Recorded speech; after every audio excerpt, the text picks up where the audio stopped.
ಇಂದು ಉಪಮುಖ್ಯಮಂತ್ರಿಗಳು ಹಾಗೂ ಬೆಂಗಳೂರು ಅಭಿವೃದ್ಧಿ ಸಚಿವರಾದ ಮಾನ್ಯ ಡಿ. ಕೆ. ಶಿವಕುಮಾರ್ ಅವರು ಇಂದು ಮಧ್ಯಾಹ್ನ ಬೆಂಗಳೂರು ಅಭಿವೃದ್ಧಿ ಪ್ರಾಧಿಕಾರಕ್ಕೆ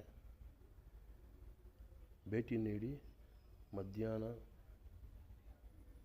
ಬೆಂಗಳೂರು ಅಭಿವೃದ್ಧಿ ಪ್ರಾಧಿಕಾರದ BDA ಪ್ರಮುಖ ಯೋಜನೆಗಳಾದ ಡಾಕ್ಟರ್ ಶಿವರಾಮ್ ಕಾರಂತ್ ಲೇಔಟ್ ಹಾಗೂ ಕೆಂಪೇಗೌಡ ಲೇಔಟ್ ಸಭೆಯಲ್ಲಿ ಪ್ರಾಧಿಕಾರದ ಅಧ್ಯಕ್ಷರಾದ NA Haris, Bengaluru business corridor ಅಧ್ಯಕ್ಷರಾದ LK ಲತೀಫ್, ಪ್ರಾಧಿಕಾರ ಸದಸ್ಯರಾದ ಆಯುಕ್ತರಾದ major P. Manivannan, commissioner IAS Bengaluru ಕೇಂದ್ರ ನಗರ ಪಾಲಿಕೆ ಆಯುಕ್ತರಾದ ರಾಜೇಂದ್ರ ಚೋಳನ್, IAS ಅಧಿಕಾರಿಗಳು ಹಾಗೂ BDA ಅಧಿಕಾರಿಗಳು ಉಪಸ್ಥಿತರಿದ್ದರು.